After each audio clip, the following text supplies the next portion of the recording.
Good afternoon and welcome to another seminar in the Temple Beth Shalom Staying Connected series. This seminar will have a slightly different format than in previous seminars.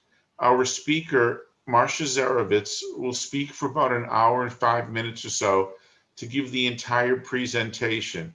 There will be no question and answer period afterwards. However, Marcia will post her email address. Those people that wish to ask a question, please feel free to copy down Marcia's email address and send a question to her. Or if you fail to do that or can't do that, please feel free to send me an email and I will forward it on to Marcia. I will say this before I give the introduction. I have seen this presentation on YouTube and you guys are in for a treat, okay? I must say that this is something that I think that everybody will enjoy.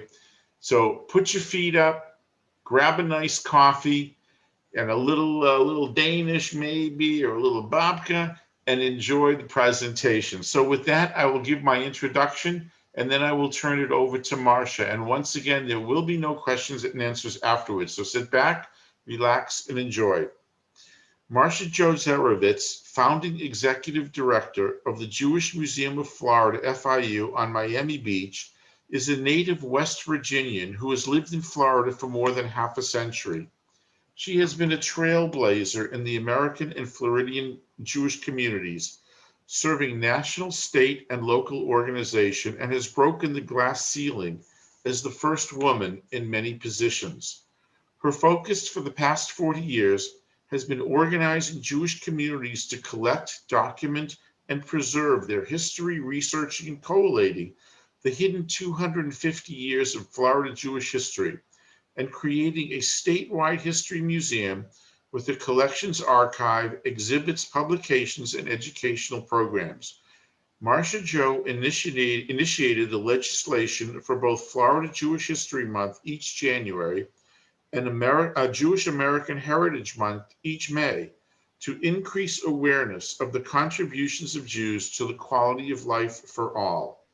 She's written books for both national and international publication, and her scholarship has been used in exhibitions, films, TV documentaries, historical journals, and books. Since her 2011 from the retirement from the Jewish Museum of Florida, she continues to curate exhibits, lectures, research, and write on the Florida Jewish community and anti-Semitism. Her seminal book, Jews of Florida, Centuries of Stories, was recently released, and that is the subject of today's program. So without further ado, allow me to welcome my favorite West Virginian Jew, Marcia Zerivitz, to the program. Marcia, the floor is yours. Thank you so much, Dr. Horowitz. That was lovely, and I appreciate it. I want to welcome all the Zoom audience to today. I'd especially thank our sponsors for the program today, Betty and Ed Rosenthal, who are the founders of Floricon, and you'll hear more about them later. To celebrate 25 years since the opening of the Jewish Museum of Florida on Miami Beach, and as Marshall said, nearly 40 years of collecting and interpreting the material evidence of the Jewish experience in Florida, I wrote a book on what was once a hidden history. Why did I write this book? First, even though Florida is the third largest Jewish community in the nation, and probably the first place where Jews arrived in what became the United States, no one had done the research, and that was shocking to me. Someone had to do it. Secondly, to debunk myths, like the notion that the history started on Miami Beach post-World War II. That's what all the scholars up east thought. And in reality, it was probably 348 years ago in St. Augustine, but surely 150 years prior in Pensacola. And we're going to talk about that. Third, it is important to have Jewish memories for Jewish continuity, as you all know. And fourth, because it is timely. With the rise in anti-Semitism, when Jews are even blamed for the coronavirus and Camp Auschwitz shirts and Nazi flags and symbols were seen during last Wednesday's domestic terrorist attack on the Capitol, it is important to convey that diversity is strength and what Jews have achieved to improve the quality for all.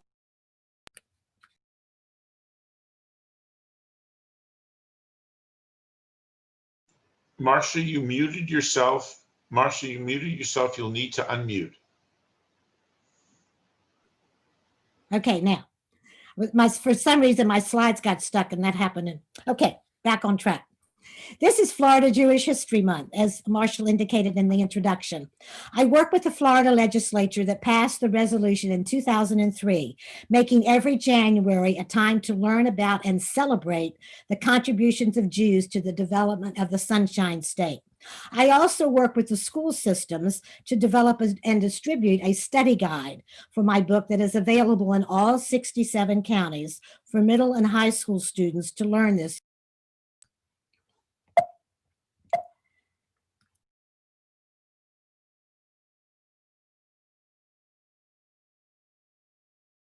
Marcia, you're muted again. There's something wrong because when I try to move my slides, it doesn't move, but it goes to mute. So some reason my slides are not moving. My slides are not moving. I have no idea. Let's see. Marcia, have you tried your left, right arrow buttons instead of your Yes. instead of your? Yes, I'm trying everything. Because we had that working a little while ago.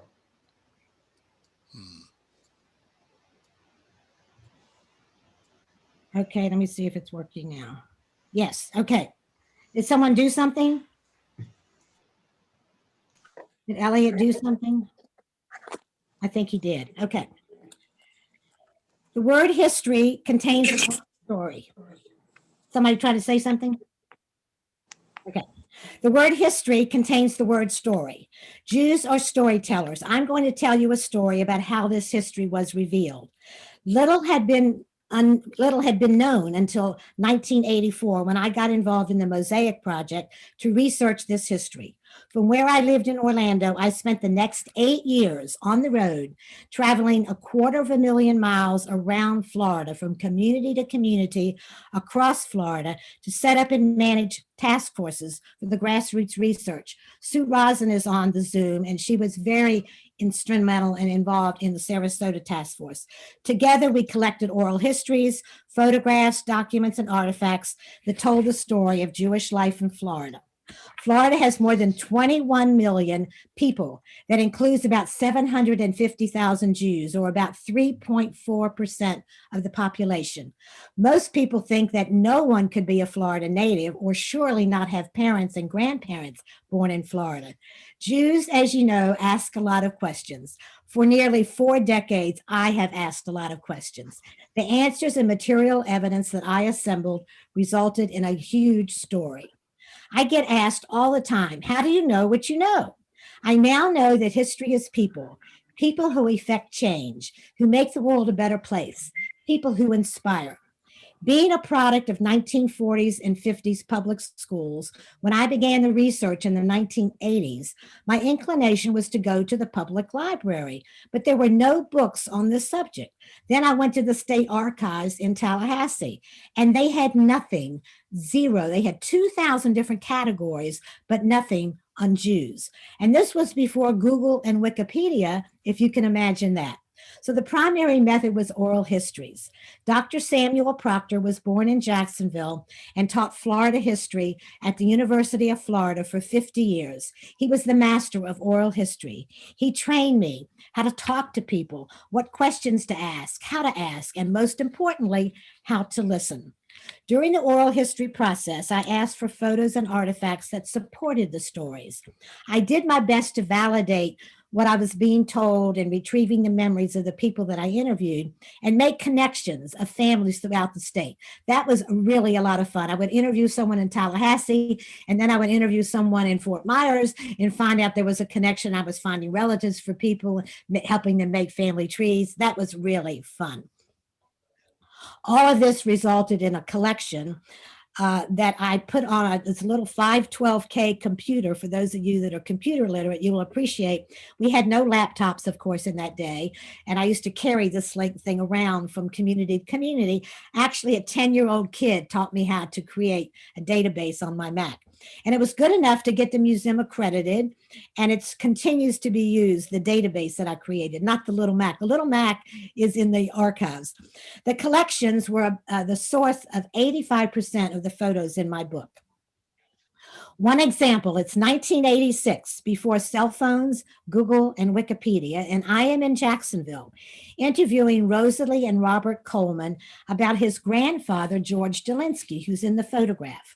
In 1857, George was the first boy born in Florida to a Jewish family that had planted roots in the state and has continued to live here as Jews since 1850. I ask if they have any of George's personal possessions, because to tell these stories, I not only like to use photographs, but I like to use the things that people had that belong to them, because it makes it so real, it makes them come alive. Rosalie chimes in, I have his pocket watch with Hebrew numerals that he carried his entire life. It's in the safety deposit box at the bank, and no one in the family knows that I have it. Would you like to see it?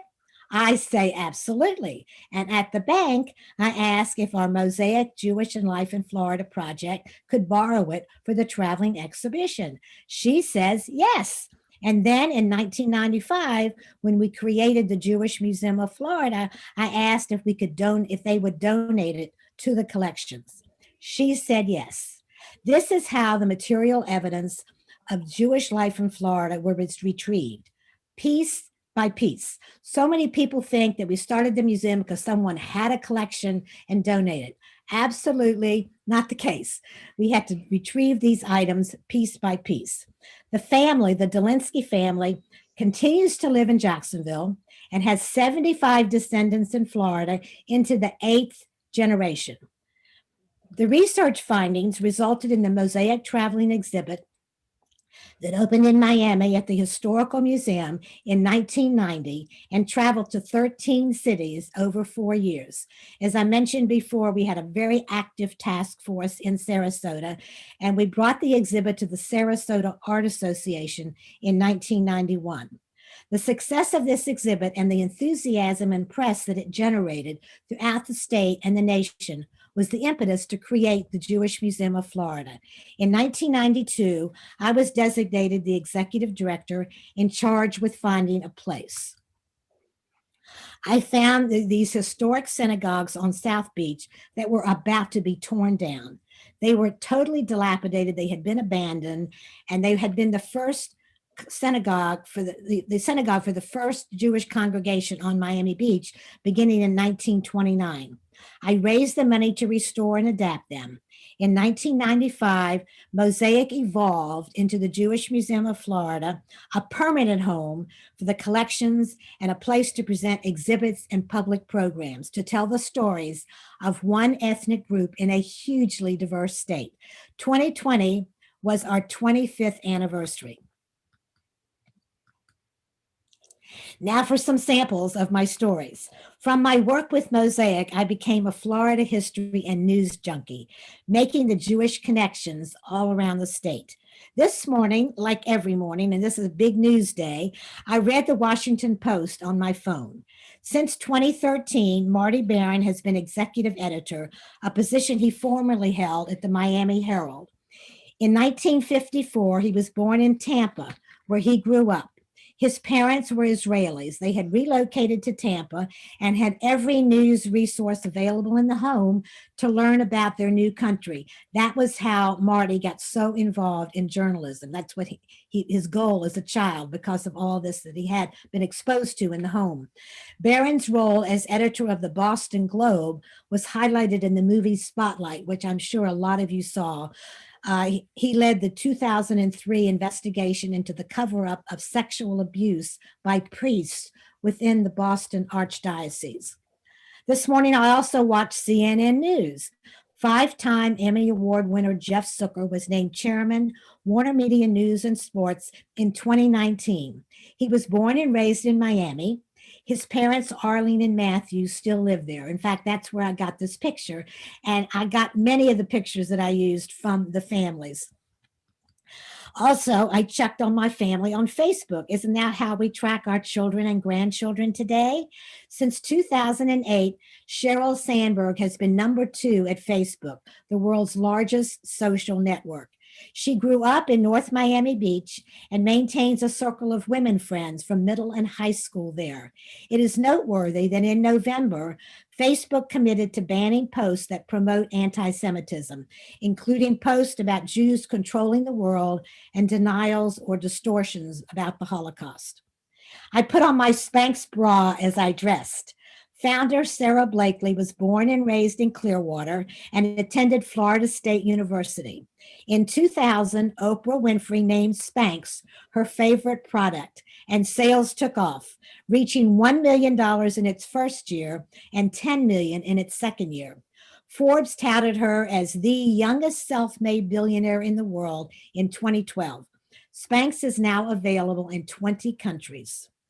I checked the cash in my wallet that included a $100 bill with Robert Rubin's signature.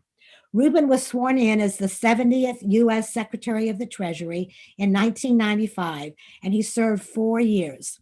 As a fourth grader, Rubin moved with his family to Miami Beach from New York. He graduated from Miami Beach High School in 1956 and went on to become a lawyer, banker, and accountant. Journalists say they would rather tell the story than be the story. One of the most tragic stories is of dual American-Israeli citizen and journalist Stephen Sotloff. He's shown here in the center in the helmet.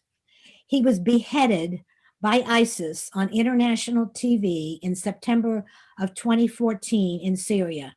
I feel sure that most of you remember that. He was born and raised in Miami, a grandson of Holocaust survivors.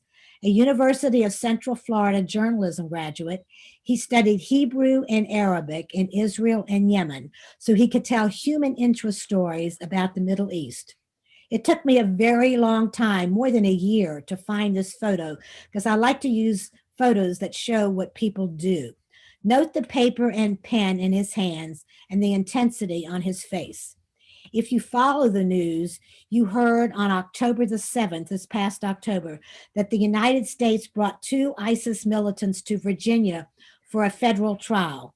These 2 men were part of the group that kidnapped, tortured, and murdered Sotloff and 3 other Americans. While I was writing the book, items appeared in the national news that related directly to Jews in Florida. Ivy Seamus taught a Holocaust class for 17 years at Marjorie Stoneman Douglas High School. Her father, Norman Levine, actually served 2 terms as president of the museum, so I'm very close with the family. Of February the 14th, 2018, Ivy said that in class, they were discussing hate groups that would likely be on their college campuses and tactics to stand up for what is right. At that moment, loud shots rang out in the hall, and the students flew out of their seats and tried to shield themselves, some using Ivy's vast collection of Holocaust books. The shooter appeared at the glass panel in the door, killed 2 students and injured 4 in that very classroom in front of Ivy and her class. 5 of the total 17 dead that day were Jewish. Seamus asks, how can this happen in, of all places, a classroom where students were learning how to combat hate? The lessons of the Holocaust were coming alive right there in room 1214. So when did Florida Jewish history begin? Most are not aware that Jews could not live in Florida for 250 years after Florida was discovered in 1513. That is when Ponce de Leon first reached the Florida coast, probably between today's Daytona Beach and Melbourne, found the natives hostile, and named the new land Florida after Pascua Florida, the Feast of Flowers, because it was Easter time. Because this was during the Inquisition, which, as you know, lasted from 1478 to 1834, and Ponce de Leon sailed for Spain, which then owned Florida, only Catholics could live here for the next 250 years, until 1763.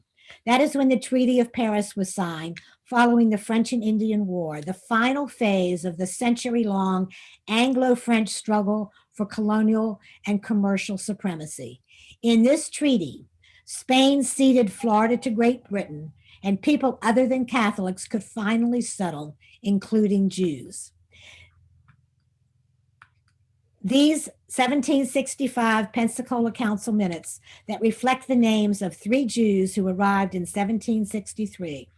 Alexander Solomons, Joseph Palacios, and Samuel Israel bought property and stores and did business with the British and others, selling wood and goods. We are taught that American Jewish history began when the first Jews arrived in America in 1654 in New Amsterdam, that became New York, after sailing from Recife, Brazil, to escape the Inquisition there. In the early 1980s, when I began research, it was my hypothesis that it was possible that American Jewish history started in Florida in 1565 in St. Augustine with conversos. Historians note there are Spanish Jewish names on the list of soldiers and settlers there in St. Augustine in 1565. Even with continuing pleas, I kept hitting walls when trying to engage serious scholarly study on this subject. Finally, Rabbi Merrill Shapiro heard me and responded by organizing the St. Augustine Jewish Historical Society and digging in to unearth some very interesting facts. In my book, Rabbi Shapiro presents the first publication of their findings. He just recently told me that they are now confident that Antonio Martinez Carvajal, the chief harbor pilot in St. Augustine in 1577 and 78, was the first person of Jewish descent to live in what would become the United States. That is really remarkable that they could actually document this now. Florida is often overlooked when writing American Jewish history. We can say that likely the history between 1492 and 1654 needs to be rewritten to include this chapter in Florida in the 16th century. We do know that 200 years ago, 26 years before Florida's 1845 statehood, one Jew took advantage of the development opportunities. In 1820, a year before Florida became a United States territory, Moroccan-born Moses Levy purchased 100,000 acres that spread from Gainesville south to Sanford and west to Tampa Bay. Levy formed the Florida Association, the very first development corporation in Florida. He was the first developer. His attorney was Alexander Hamilton Jr., who at that time was the U.S. Attorney for East Florida. Moses Levy, the most important person in early Florida Jewish history, built a 1,000-acre pilgrimage plantation just south of Gainesville. There is no photo of Moses Levy, only this drawing of his house that Chris Monaco, who is a scholar, a historian who lives in Micanopy, was able to draw from Levy's writings. Pilgrimage was a fully functioning plantation that lasted from 1822 to 1835. Its main commodity was sugarcane, which Levy had reintroduced to Florida. It was intended as a refuge for oppressed European Jews to escape the persecution that had already started there. The main recruiter for this plantation was Felix Warburg. Yes, the Warburg of the German banking family. And he was the person that was recruiting Jews to come from Europe to this plantation in Florida. At least 5 German Jewish families did settle there, including Warburg himself. Lake Warburg on the campus of the University of Florida is named for Felix Warburg. Moses Levy was Florida's first education commissioner, an advocate of public schools, and instrumental in establishing Florida's first free public school, which was in St. Augustine. In the midst of a slave economy, he was also a vigorous advocate for the gradual abolition of slavery and the humane treatment of enslaved people. Moses Levy was the father of David Levy Yulee, the first U.S. senator from Florida and the first Jewish senator in American history. There have only been 2 Jewish senators from Florida, Levy Yulee, and the second was Richard Stone, who served from 1975 to 1980. David moved to Pilgrimage Plantation at the age of 17 to help his father, and he lived there for 4 years. But he really wanted to become a lawyer. There were no law schools in that day. You had to apprentice with another lawyer. So he moved to Tallahassee, and he did that, and he was admitted to the bar in 1836 and got involved in politics.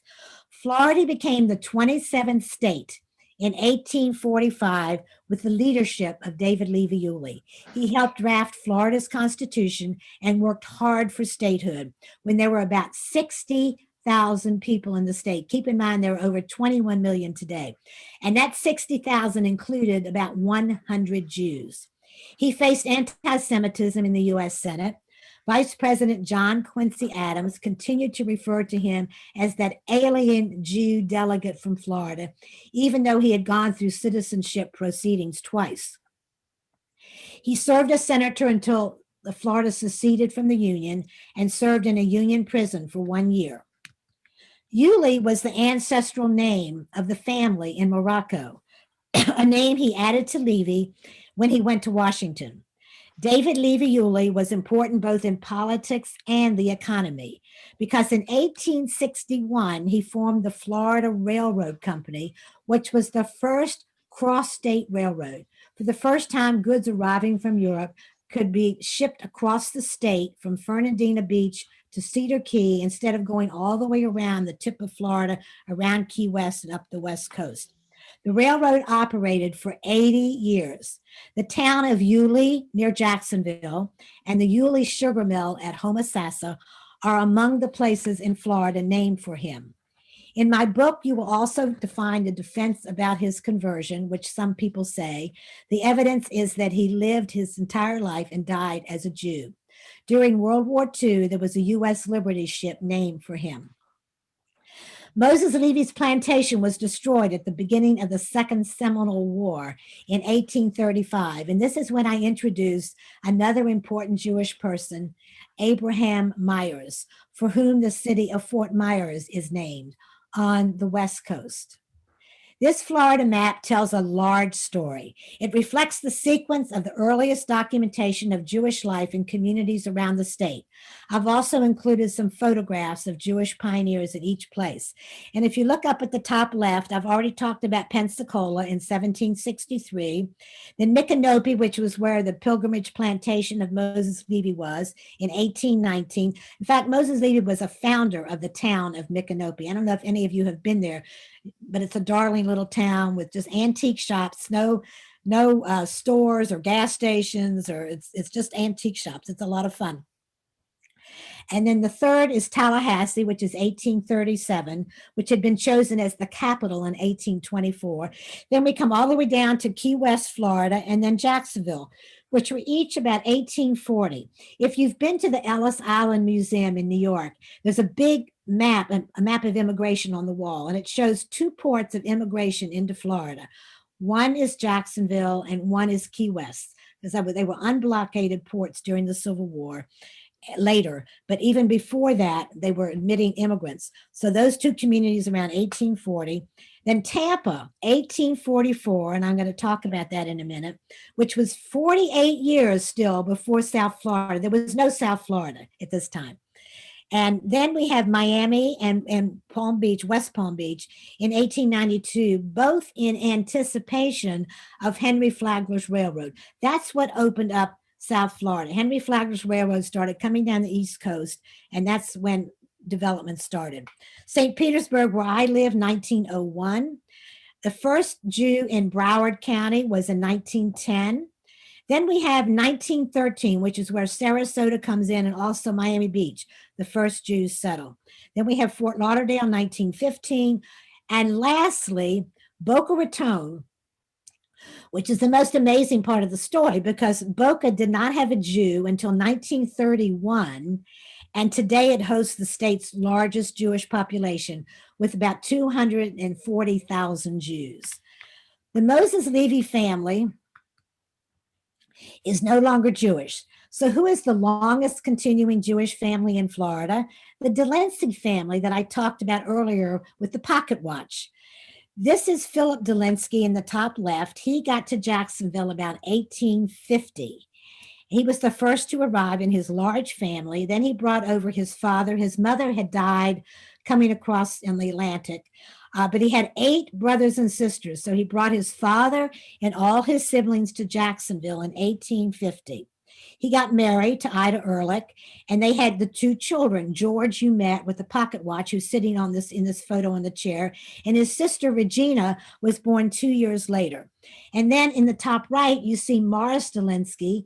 In the 1880s, he was the mayor of Jacksonville and also the president of the first congregation in Jacksonville, which was a Haveth Hesed that was founded in 1882. In the lower right, you meet Helena, which was one of the sisters. Helena married Robert Williams, who was a Jewish businessman and cotton plantation owner in Tallahassee. They had 5 daughters, and remarkably, they all married Jews.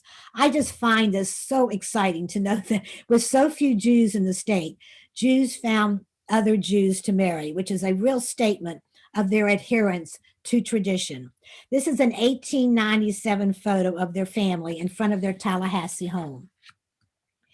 In the early days of my research, I found that Helena and Robert Williams' first daughter, Rachel, was the first Jewish child born in Florida in 1856 to this family. Remember, I introduced you to George. He was the first boy born in the family, but this girl was born a year before him in 1856. But the most frustrating thing for me is I need pictures to talk about people. You can't have an exhibition without photographs. So I could not find, I went to everybody in the family, and finally I visited a woman in a nursing home in West Palm Beach, and she had this photo. It was December of 2018. Remember, I started my research in 1984. It wasn't until 2018 that I got this picture. Another daughter of Helena and Robert was Mina Williams, who was by this time already in 1885 a 3rd-generation Floridian Jew, and she was the first Miss Florida. Imagine that. Another major pioneer family, active in business as well as civic and religious life. And that's what is so interesting. These early Jewish families were involved across the board in everything. And this is the family of the Benjamins. Simon Benjamin, showed in this photograph, was born in Prussia. He immigrated to Florida in 1865, right after the Civil War. He came to Alachua County to establish a business in the village of Waldo. He was there for 3 years, and then the Ku Klux Klan ran him out of town, which also was not unusual. And he moved to Ocala, where other family members joined with him and opened the first known ice making factory in Florida. And this is just the most marvelous picture. You see it's all right there at the nexus of the railroad, and you see the ice stacked up there on the deck. Imagine, this is a time when there were no refrigerators in which to store and preserve meats or electricity to operate them, even if they had existed. Many homes contained ice boxes. I remember ice boxes. And the Benjamins delivered ice on wagons. Simon and his brother were each president of the board of Marion County Commissioner and other civic positions. Simon was also president of his Ocala congregation. He then moved with his family into Jacksonville in 1901 and began a cigar business. And he served as president of the congregation that Morris Delinsky had helped start in 1882. He became president of a congregation for the second time. His son, Roy, who's shown on the left, became an architect who was acclaimed for theaters. He designed more than 200 movie theaters, one in nearly every Florida town, including right there in Sarasota. This building was originally designed by Roy Benjamin as a movie theater. Sarasota's first mayor, A.B. Edwards, commissioned a Jacksonville Jewish architect, remarkable, Roy Benjamin, to design a multi-purpose building that could accommodate all types of entertainment, including opera. In 1926, when the theater was unveiled, the Sarasota Herald Tribune hailed Edwards for, quote, having admitted Sarasota into a fairyland of costly decoration, rich furnishings, and never to be forgotten artistry, end quote. The entrance facade of the theater was designed in the very popular Mediterranean revival style of the era. The elaborate three-story entrance contained 8 shops on the ground floor, 12 offices on the second floor, and 12 furnished apartments on the third floor. The theater, auditorium, stage, and fly tower occupied the remainder of the building. The stories go on, and they are so much fun. Meet Saul Snyder, cattleman in St. Augustine. In 1904, after serving in the Russian army, he left and was sent by the Jewish Agricultural Society to Fernandina Beach. Then in 1908, he settled in St. Augustine because he made the 10th man for the Minyan. The 9 Jewish men there encouraged him to come. They helped him open a small grocery store. He bought 1 cow. He developed a cattle ranch and eventually was a founder of the Florida Cattlemen's Association in the 1950s when cattle was the state's largest industry. His cattle brand was the Mogan David. His ranch was named Bar Mitzvah. Jews have, from the beginning, made a living in retail and wholesale goods, first as peddlers. Then the peddlers transitioned into mom and pop stores around 130 years ago. This is the Canner family from Hush, Romania. 8 siblings went to 8 different towns in the 1880s so they would not compete with each other. I just love that. This is the family in Orlando in 1905 and then in their store. Typical of the early dry goods stores of the Jewish immigrants, always very neatly stacked inventory. The 5th generation of this family today lives in Miami. Samuel and Morris Cohen arrived from Ireland in 1867 when Jacksonville was still under military occupation from the Civil War and established the Cohen Brothers store. They instituted fixed pricing instead of the typical bargaining. This is the staff in 1880.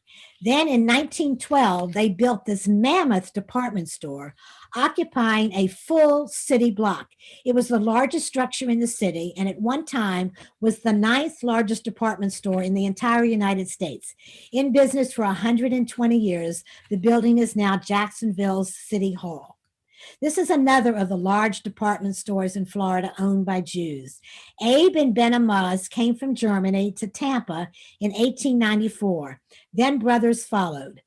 The first Maz Brothers store opened in 1896 and became a chain of 39 stores that lasted 105 years and then was incorporated into the Macy's chain. And then Florida Jews developed shopping centers like University Town Center right there in Sarasota, developed by Nathan Benderson, one of the nation's newest shopping centers and recognized as one of the most ambitious retail projects of its kind in the entire United States. And Aventura Mall in Miami, owned by the Sofer family, Florida's largest mall and the nation's second largest with more than 3 million square feet. And talk about largest, Auschwitz survivor Tibor Hollow, who arrived in New York in 1945 with $18. You've heard these stories, $18 in his pocket.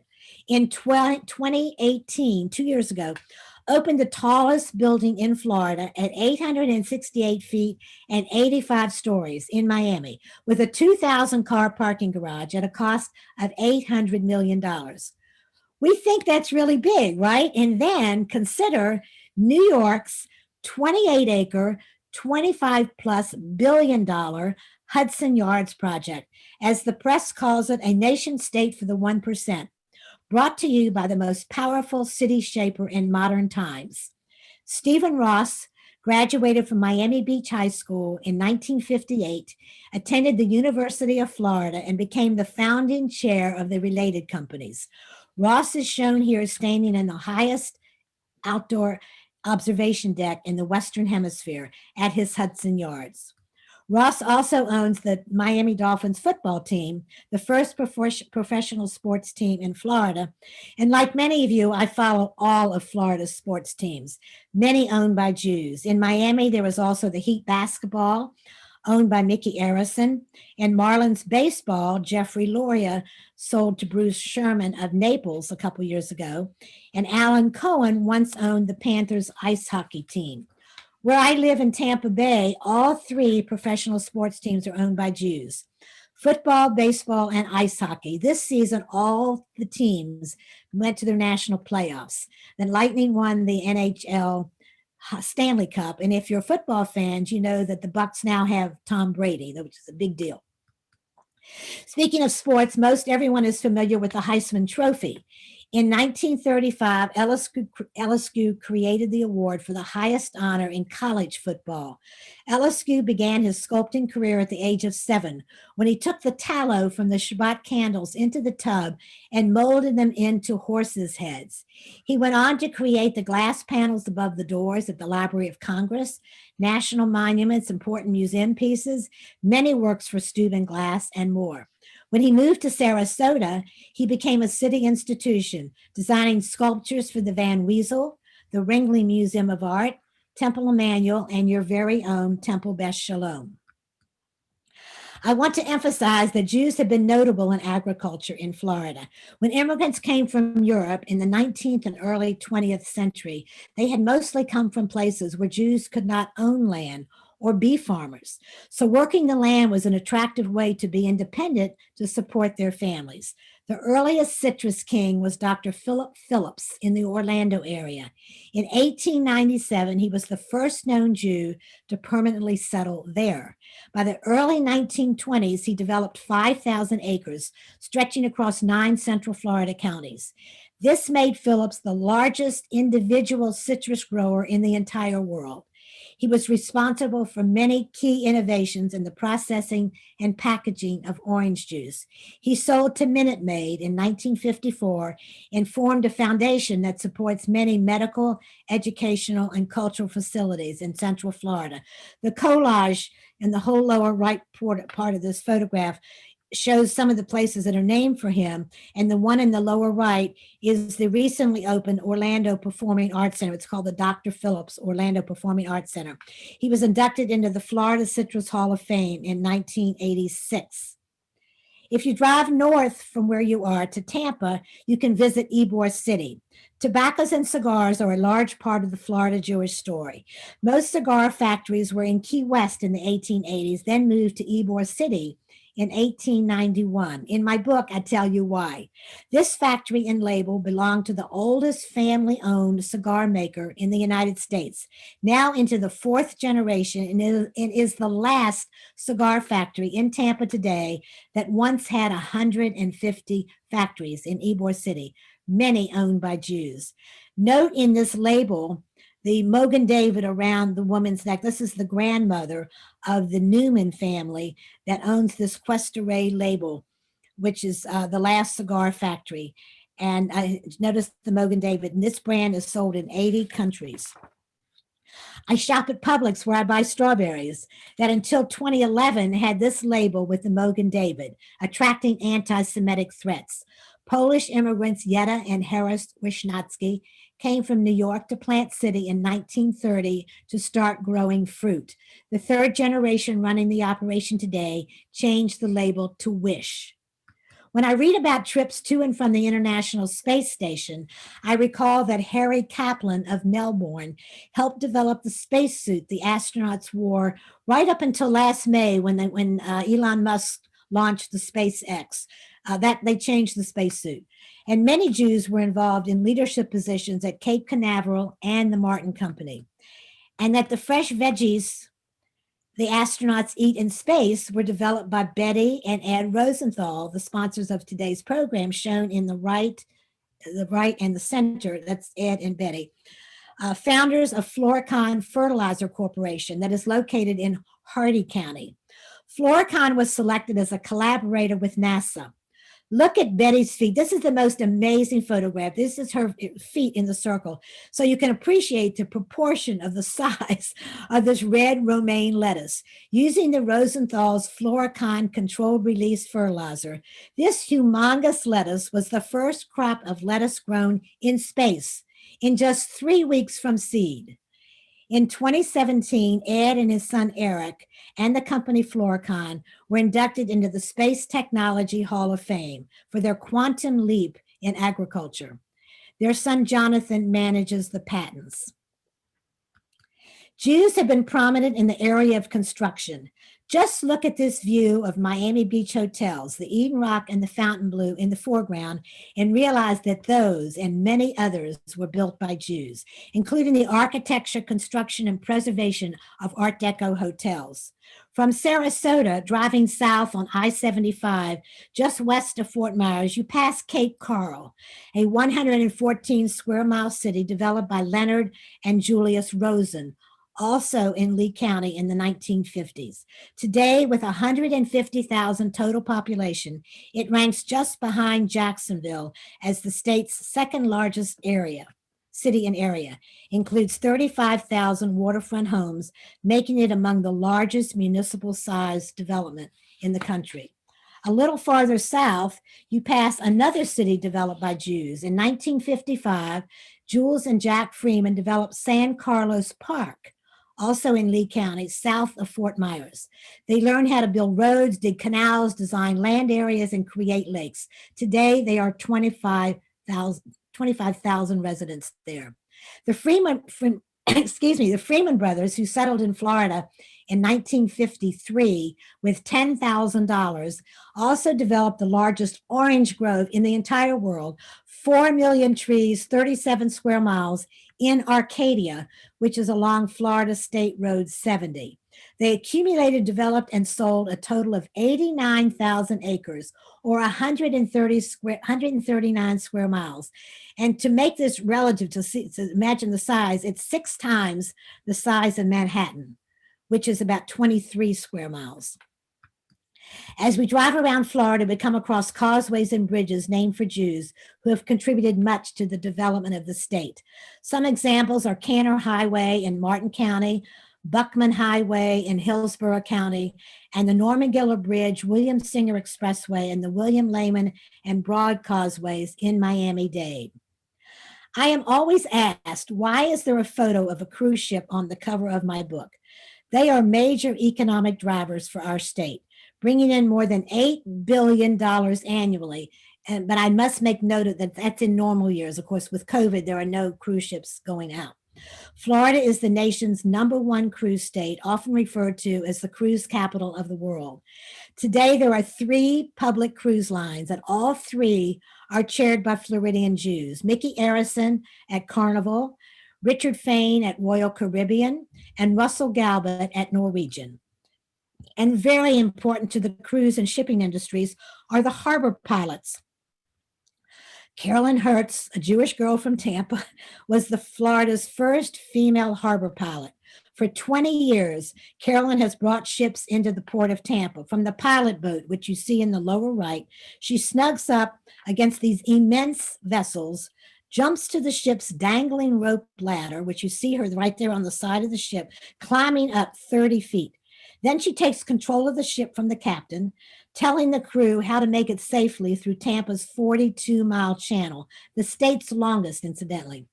Preventing collisions and groundings requires familiarity with the coastline, weather, and tides, as well as various ships, propulsion systems, rudders, GPS, and hull designs.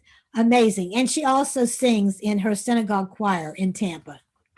In Sarasota, continuously in the news since 1974, were Betty and Alex Schoenbaum because of their philanthropy in the community and to Temple Beth Shalom.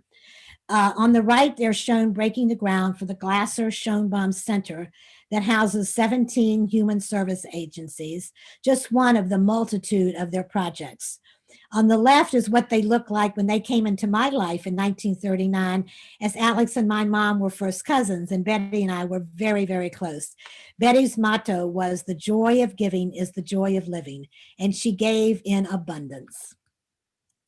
Before they came to town, you had the Van Weasels. The Van Weasel Performing Arts Center opened in 1970. The purple and lavender color scheme was suggested by Frank Lloyd Wright's widow. Louis Van Wezel had made his fortune in the diamond business and sold it before he and Eugenia retired to Sarasota in 1937. Louis became active in civic and cultural circles, and in 1962 received the Citizenship of the Year Award in Sarasota. Other area Jews of note in the arts include McKinley Cantor, Called the greatest of our Civil War novels, a new edition of Andersonville was reviewed by the New York Times when it was republished a few years ago. Cantor's father was a Swedish Jew descended from a long line of rabbis. Cantor was given the name Benjamin at birth, moved to Sarasota in 1936. During World War II, when he was a war correspondent, Cantor entered the Buchenwald concentration camp as it was being liberated on April 14th of 1945. Over the next decade, the experience informed his research for and writing of Andersonville, which he published in 1955, his novel about the Confederate prisoner of war camp. He wrote 43 books. 2 have a Florida setting: The Noises of Their Wings, which is about the Everglades, and Beauty Beast, which is about North Florida. Janet Eckelman has been front page news in Tampa Bay because St. Petersburg chose her floating net sculpture for the new Pier District. It is fabulous. Her work is shown on 5 continents, and this is the first in Florida. The artwork is composed of 180 miles of twine with 1.5 million knots and spans 424 feet. I've seen it. It's spectacular. Janet is a 4th generation in the Ripa pioneer family who came from Romania to Key West in the 1880s. And then some of them went to Tampa in 1908, where Janet was later born. Eckelman's work intersects sculpture, architecture, urban design, material science, structural and aeronautical engineering, and computer science. Oprah Winfrey ranked Eckelman's work #1 on her list of 50 things that make you say, wow. And she received the Smithsonian American Ingenuity Award in Visual Arts and so many other awards for changing the very essence of urban spaces. It is acknowledged that maintaining Jewish traditions has been vital in sustaining our heritage for 4,000 years. Jewish communal organizations are formed to perpetuate life, culture, and traditions to help ensure Jewish continuity. Florida's first Jewish organization was the 1857 Jacksonville Cemetery, founded after 6 members of the Delinsky family died during a yellow fever pandemic. Until that time, bodies had been shipped out of state for Jewish burials. Then came congregations that built synagogues. This was the first, Bethel in Pensacola, which was reformed. By 1900, there were 6 Jewish congregations in Florida, and all of those are in existence. This was a wonderful story that I'm going to share with you that was told to me by Charlotte Winkle in Sarasota when I was speaking to a temple there in the 1980s. That's how I gathered all of these stories and photographs. In the beginning, I would take what I had and put together a slideshow, and there was no digital, of course, in that day, 1980s. And I would go from community to community, and I would come to Sarasota often. It was a very fertile ground for stories. And I would show what I had and tell the stories, and then other people would come up. And this is exactly what happened when I spoke at the temple in the 1980s in Sarasota.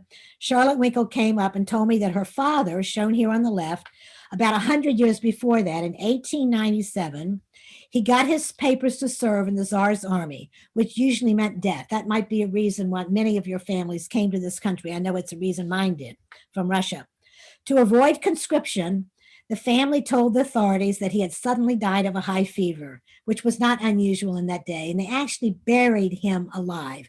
Now, when I tell this story to bar and bat mitzvah kids and confirmation classes, they get really agitated and they want to know how he was breathing. Well, they obviously buried him very loosely with air holes, and right after the funeral, his buddies, who were scattered among the funeral attendees, dug him out. And he picked up clothing, the pants that his mother had made him, shown here, out of potato sacks, and money, and this Torah that the family had left. It's a personal size Torah. It's a little smaller than the Torah you use in the synagogue. And because it was a very Zionist Orthodox family, they had already started buying land in Palestine, and the father already had money in the bank in Jaffa.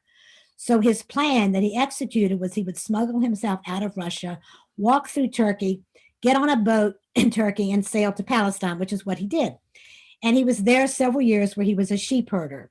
But then the Arabs started stealing his sheep, and the bank failed in Jaffa. So he had learned in Palestine the only safe place for Jews was in America, and he had heard of a place near Sarasota called Moffat. So he could not email his parents, he could not call his parents, he couldn't send a telegram. None of those things existed. I always tell the kids this. So he had to get back to Russia the same way he had come, take a boat to Turkey, get back to Russia to tell the family that he was coming to America and that hopefully the family would join him, which they did later. He came to Moffat, which is just east of Sarasota, and opened a lumber mill. He was very lonely, so he went to New York and he had a shidduch with one of the daughters of a founder of Yeshiva University, Hannah Retkowski, shown in this photograph. And obviously, she was a very religious young woman. And he brings her to Moffat, Florida, where there's nothing Jewish around there. And he's in the lumber business. They had two children, Abe and Charlotte, the little girl here. And the photograph is the one that told me the story when she was nearly 100. One day, Hannah stepped on a rusty nail in the lumber yard, and one of the mill hands, just trying to be helpful because the salt in pork would draw out an infection, he put a piece of salt pork around her foot. Well, she got so upset because she could not have pork touching any part of her body that she was, because of this, able to convince her husband Marcus that they should move into Jacksonville, which was the largest Jewish community in Florida until the 1930s. And they became very active there. And Charlotte told me the story, and she told me the Torah that he had carried, that Marcus had carried through all this trek, was in one of the congregations in Jacksonville. So the rabbis were very nice to me. I went through all the synagogues until I found the one that met Charlotte's description.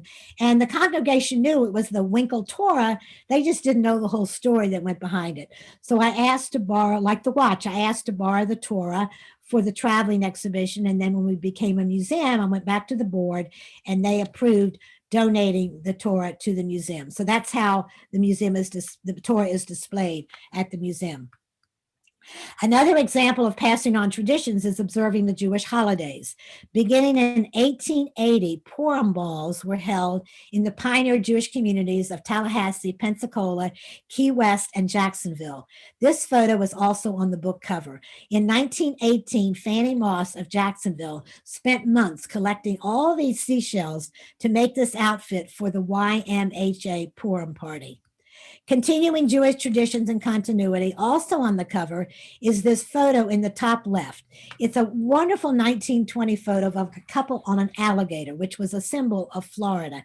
Now, I collected a lot of pictures of people on alligators. I just thought that was so fun.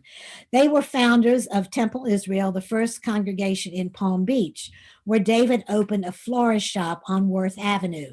Gertrude was a daughter of the couple shown here in the lower photographs. These are their wedding pictures. They got married in Micanopy. Remember Micanopy, where the plantation was of Moses Levy? They got married in Micanopy in 1886, long after the plantation was gone. You can surmise from the space devoted to the event in the Micanopy Gazette that it was a big deal in 1886, probably the first Jewish wedding there. Here is an early news article about a bris in Sanford in 1883, written in flowery Victorian style that includes the rabbi was brought from Jacksonville by boat to Sanford, which was in the outskirts of Orlando. On the right is another article about a bris, the first in Miami in 1907, of Isidore and Ida Cohen's son, Eddie. The rabbi also came from Key West by boat. I mean, he came not from Jackson, he came from Key West, but also by boat. So you can imagine how long that took. This was a major event, and the courts closed in the whole city of Miami. The father of the baby from this bris was Isidore Cohen, the first permanent Jewish settler in Miami, when Miami was founded in 1896.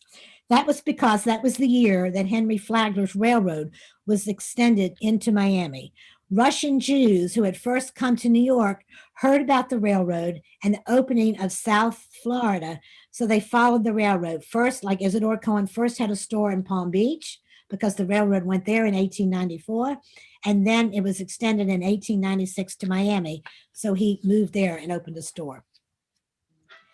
This is 52 years, Isidore Cohen's story is 52 years after the first permanent Jewish settler in the Tampa Bay area. Emmeline Miley settled in Thonotosassa in 1844, a year before Florida became a state. At age 18, immigrant Emmeline married William Miley only after he agreed to sell his slaves. They cleared land, built a log cabin, and planted the area's first orange grove. Emmeline survived the Indians, raised 12 children, and after William's death, expanded the groves all on her own. She was buried in 1907 in Thonotosassa, where there is a Miley Road today. Philip and Cecilia Levy settled in Sarasota in 1913 and opened a woman's store on Main Street. They were the only Jews there until 1925 and conducted services in their home as Jews began to trickle into Sarasota. Your congregation, which was originally called the Jewish Community Center, was the first, built on property donated by the city on 6th Street in 1928. Philip had fled Lithuania in fear of losing his life in a pogrom and immigrated to New York in 1905. Working as a sales agent for a pant manufacturing firm, he traveled to St. Petersburg in 1909, where he met Cecilia Terrapani. Her family had stores in this area. And I've been told that there are now about 35,000 Jews in Sarasota, which means about 120% increase just in the last 18 years. Who were the first Jews on Miami Beach? I always get asked that because people think that Miami Beach is the center of the universe in Florida. In spite of restrictive codes and land deeds that prevented deeds from living north of 5th Street, this Jewish family came from New York to Miami Beach in 1913, just like the Levies, same year the Levies came to Sarasota. They settled at the tip of the beach and were very successful. Hungarians Joe and Jenny Weiss arrived with their son Jesse because Jesse had asthma. That was the reason many families, not just Jewish, but just many people came to Florida because their doctor said, go to the ocean in Florida, which translated in those days to Miami Beach. They bought this little bungalow in 1918, and the family still owns what is now still called Joe's Stone Crab. I'm sure many of you have been to that restaurant. People are surprised to learn that it was started by this Jewish couple. It was the first restaurant on Miami Beach and arguably the most famous restaurant in all of Florida. And I'm told that it has the third highest gross revenue in the whole country. The first Jews in Boca, as I mentioned a few minutes ago, were not until 1931. Harry and Florence Brown were immigrants from Russia with the name Bugalovsky. As I said, they were the last place to have Jews.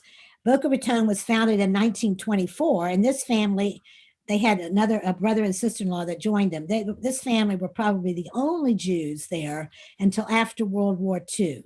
The Boca Historical Society records that by 2015, about 50% of the population was Jewish. I devote 13 pages of the book to Jews and politics. Jacob Cohen had a store in Orlando by 1873 and got involved politically to form a city government, serving as the secretary for the organizing Orlando Town Council, and he was elected alderman. Several years later, he married Rachel Williams. Remember the girl that was the daughter of the cotton plantation owner in Tallahassee, and I couldn't find the picture for so long? Well, they married each other, and he moved to Tallahassee where he got involved in politics there. He conducted the first statewide campaign for Jews in Palestine in 1915, traveling from Tallahassee all over the state. That was not easy to do in 1915, and he raised $10,000. This was 20 years before the first Jewish Federation in Florida, which was in Jacksonville in 1935. The Sarasota Federation was founded in 1959. You will find the volume of names astounding on the list of federal and state legislators and mayors. The first Jewish mayor of more than 200 in Florida was Henry Brash. Elected in 1879, he served 3 terms in Mariana, then moved to Tampa with his family. Many early Florida mayors were Jewish, as they were respected, trusted, good speakers, and considered highly educated. Sarasota has had 2 Jewish mayors, David Cohen on the left from 1964 to 1966. A violinist, he came to Sarasota in 1948 and was co-founder of the Florida West Coast Symphony. When David Cohen was mayor, he identified the need for a new arts venue and obtained a major grant from Louis and Eugenia Van Wezel Foundation. And on the right, Lou Ann Palmer was mayor of Sarasota from 1984 to 85, and then again in 1989 to 90. She came to Sarasota also in 1948 and was a performer in the Sailor Circus Show. There was another Jewish mayor just outside of Sarasota in Arcadia, which I've already mentioned, Arcadia, Simon Rosen, who had come from Baltimore, I'm pretty sure. He was the he came from, I'm pretty sure, Susan can correct me if I'm wrong, but he was mayor of Arcadia in 1905. He was, first he opened a Boston shoe store, and then he had a 4,500-acre cattle ranch. I remember hearing stories from the family about how they had to chase the alligators away from eating the cows. There's a fifth generation of the Rosen family in Sarasota today. His son, Simon's son, Arl, was the city attorney for Sarasota. They were living in Arcadia, and then they had four sons, Arl and his wife, and they moved into Sarasota in 1951. Florida has had one Jewish governor. This is the 1933 inauguration program for Governor David Schultz, who was from Daytona. This photo was taken on February the 15th, 1933 at Bayfront Park in Miami. Now, I mentioned I used to travel all over with my slideshow to get stories in the 1980s. And one of my stops was at the University of Florida in Gainesville, and I was speaking to a group of history professors. And when I showed this picture, they said, Marcia, you have a very historic picture. And I did not know the background of this picture. I just got it because it had David Schultz in the center. But to the left is President-elect Franklin Roosevelt. In those days, inaugurations were in March. So this was February, so he was still president-elect. And on the right, if there's anyone on the Zoom from Chicago, you might recognize Mayor Anton Cermak. This was an assassination attempt this day on Franklin when Cermak was shot and killed. And the person that shot him was Giuseppe Zangara, who was electrocuted in 1 month. I found that astounding that it went so quickly. David Schultz served one term until 1937. He was a dynamic public speaker. He took the reins of state government when the worst effects of the Depression were being felt in Florida. He paid all the bills, distributed free textbooks, increased school appropriations, passed the workers' compensation law, and started the Park Service and Citrus Commission. We've had nearly 300 Jewish judges to the present. 5 Jews have served on Florida's Supreme Court. All served as Chief Justice except Robert Luck, who was confirmed last year by the U.S. Senate as a judge on the 11th U.S. Circuit Court of Appeals, where he now serves. Like many Florida attorneys, Judge Luck received his law degree from the Frederick G. Levin College of Law at the University of Florida, another Floridian Jew who is from Pensacola. The law school was named for him after he made the largest cash donation ever to a public law school. He won a $13 billion settlement in a legal battle against the tobacco industry in the 1990s. He gave away more than $35 million. Just yesterday, I received word this morning that just yesterday, he died from COVID-19. There is such a variety of stories in my book, like this 1966 U.S. postage stamp that is the first of a living person. Lou Jacob of Sarasota was a master clown who performed for Ringling Brothers and Barnum and Bailey Circus for 60 years, from 1925 to 1985, and he was the founder of the Clown College. Or you'll find a ghost story connected with the death of Simon Feinberg in his hotel that was built in 1861 in Cedar Key. It is a Florida Heritage Historical Site and was the subject of its own TV special. In the 1980s, as I gathered photographs, I mentioned I would travel around and around, and I got this story in Sarasota also. I remember putting in Sue Roslin, who's on the top of the Zoom, might remember this day. I put this slide up on the screen, and 2 women from different sides of the room walked up and pointed to Anna, who's in the red circle, and said that that was their grandmother. They did not even know that they were related. And the story they told me was remarkable. They told me that Anna had married a Russian Jew, Jacob Barker. Their son, Bernard Barker, lived in Cuba. He got married, and in 1917, they had a son, Bernard Barker Jr. Bernard Barker Jr. That name sounded so familiar to me. I don't know if anyone on the Zoom recognizes it. Do you know it? He was the plumber in the Watergate break-in in the Democratic headquarters in 1972. Ann Shops, who was on my Mosaic task force in Pensacola, saw her cousin come into Temple one Shabbat when prisoners from Eglin Federal Prison attended. Born in Cuba, he had moved to Miami in 1960 and first been recruited by E. Howard Hunt as an undercover operative in the CIA directed plots to overthrow Cuban leader Fidel Castro at the Bay of Pigs in 1961. And then he was recruited for Watergate. After prison, he worked as a building inspector for the city of Miami. His family is still in Pensacola and they are still Jewish. Some Florida Jews are famous and some are infamous, like Meyer Lansky, whose career was crime, but the government could never convict him. He was a member of Beth Jacob Synagogue, which is the synagogue that became the Jewish Museum of Florida. And here is a stained glass window that was dedicated to him because of his donations to the congregation. On the left, you'll see a picture of him. He was referred to as the chairman of the board with his sons, Paul and Buddy, when he lived on Miami Beach. This picture was taken in 1942.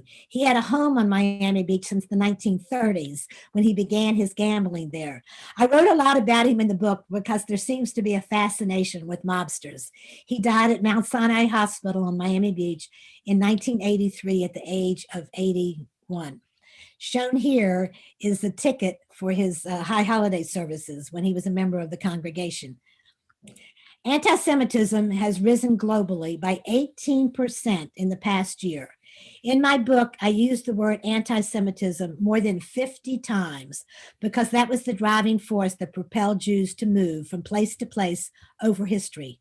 I discussed the dark side of the Jewish experience in Florida, one of continuing prejudice and discrimination of Jews as a convenient scapegoat for society's broader failings. Anti-Semitism historically occurs in eras of great change, where people are feeling anxious and threatened by technological, economic, and industrial change, and pandemics, going back to the time of the medieval blood libels and plagues in Europe. Anti-Semitism is a virus that mutates with each generation.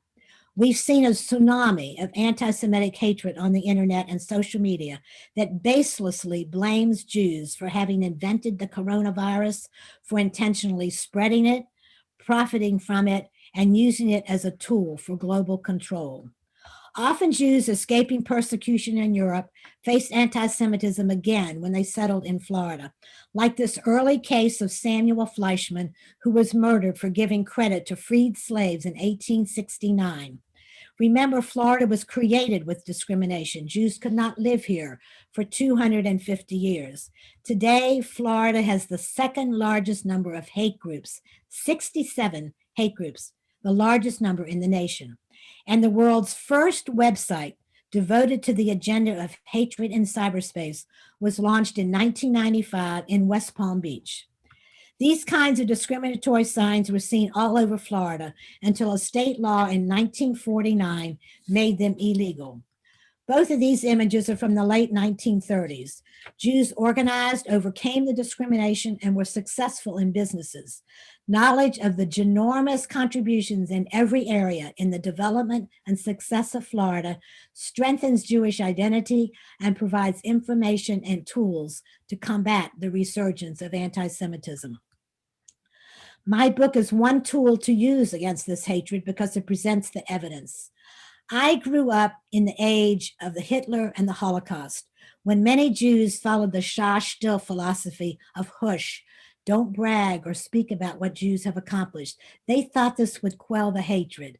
Well, that didn't work, did it? Jews are still hated, as we have been for 2,000 years. There is a parallel between the ancient forces of xenophobia that drove Jews out of 109 countries, that prevented them from residing in Florida for 250 years, and even from some Florida cities in modern history, and what is happening today. We know about the hotel restrictions on Miami Beach, as portrayed in the 1947 Gentleman's Agreement, the film. There were the same restrictions all around the state. In the top photo, Hotel Relum opened in 1940 on my beach, in St. Pete Beach, in response to restricted policies of the area's hotel. Because there were no places for Jews to visit in the area, Harriet and Jacob Miller said, the beaches need to be for everyone, and they tried to buy land in their own name to build a Jewish hotel. And they were thwarted until they came up with the clever name Relum, which is Miller spelled backwards. And then they were able to finally buy land and open this beautiful resort. That was the only one that was able to accept Jews in the area. In the lower photograph, there's a picture of the Blackstone Hotel. In 1928, while on vacation in Miami Beach, Nathan Stone was unable again to obtain a room because of anti-Semitic policies. He purchased a land at the corner of Washington Avenue and 8th Street and built a hotel that welcomed Jews and Blacks. The building is there today. In 1977, Richard Stone, grandson of Nathan Stone and Florida's second Jewish U.S. senator, presented the Silver Star to Herman Edelstein 60 years after Edelstein was denied the honor due to an anti-Semitic army commanding officer. In spite of living with hatred, we Jews are a tenacious, proud, hardworking people. Jews will continue to boast pride in what we have always done, act on what is right for our people, communities, and the world. Even though Jews are less than 1/4% of the world's population, Jews have been awarded 22% of all Nobel Prizes. And 2 of those Nobels have been awarded to Floridian Jews. Marshall Nierenberg, his name is Marshall Warren Nierenberg of Orlando, and a 1948 graduate of the University of Florida, is receiving the 1968 Nobel Prize in Medicine or Physiology for interpretation of the genetic code and its function in protein synthesis. He died in 2010, and his wife donated his papers to the Jewish Museum of Florida. On the right, you recognize Isaac Bashevis Singer, who lived on Miami Beach, who was the winner of the 1978 Nobel Prize in Literature. We remain minute in number, but mighty in our contributions to humanity, right? Jews are like cut flowers. We die without roots. These stories are our collective historic memories, our roots. I've shared much less than 1% of the stories I gathered during my 35 years of research throughout Florida, and about 8% of what is in the book. What I learned is that history is people. History helps us understand society and change. Our memories of history are what defines us. We need to hear the stories, preserve them, and most importantly, pass them on to those who follow us. The stories of people inspire us to take action in our own lives. I hope they add some meaning to your life. It is my wish that you will share these stories and keep them alive to help ensure Jewish continuity. The book about Jews coming to America and Florida is a long time coming testament to the contributions of Jews and crucial to understanding Florida, American, and American Jewish history. Actually, it is about our family. I use the word family more than 500 times in my book. When I was growing up and a story appeared on the news, the family would gather around and ask, is it good for the Jews? I think these stories are good for the Jews. Yes, now you know that Floridian Jews have deep roots, and I hope this gives you a tremendous sense of pride. At this point, when I do a live book talk, I go to the back of the room and I sell and sign books. If you would like to order a book from me, purchase a book, you can see my email there. As Marshall indicated in the beginning, you can send me questions also. And if you want to buy a book, you email me and we'll discuss the transaction. It's a hardcover book. I think someone showed it in the beginning, but it's a big book. It weighs about 5 pounds. It's 434 pages and has 716 photos. It's great for your coffee table. And like the show Hamilton ends with the line, America, you are an unfinished symphony. The story of the Florida Jewish experience continues. Thank you so much for sharing your time with me. Thank you, Marcia, for a delightful presentation. I enjoyed it as much the second time as the first time. Just a couple quick notes. Again, thank you to Ed and Betty Rosenthal for sponsoring this event. A thank you to Al Tridell, the chairman of our Continuing Education Committee, for organizing these many events, and a special thank you to Joel Service and Elliot Korn, who do the behind the scenes technical work. And just a few other quick questions, points. Anybody, once again, anybody feels to take down that Marcia's email, you can email me. Most people on the screen know my email address. Ronnie Riceberg, which I just saw her, there she is. There's Ronnie Riceberg and I. This is a heads up. We're going to be opening up a restaurant. It's called Joe Stone Gefilte Fish.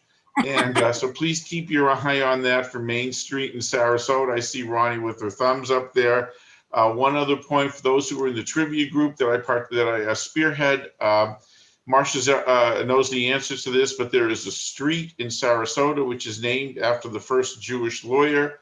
I'm not going to tip that off. If anybody has any question, anyone to take a stab at that, you can email me. And thank you again for your presentation, Marcia. And I'm going to close out the meeting, and we'll just go from there. Let me just check the chats for a second. Some notes. Thank you for a very nice presentation, fascinating and well done. Kol Hakavod, Marcia, your presentation was wonderful. Thank you. Great program. Can't wait to buy the book from Ellen Rothschild. So there's one sale. Absolutely fantastic. Well, I'm glad that this presentation lived up to the billing that I gave it early in the hour. And thank you again, Marcia. It was great, and I look forward to seeing you with Joelle sometime and talking to you about some dentistry, huh? Absolutely.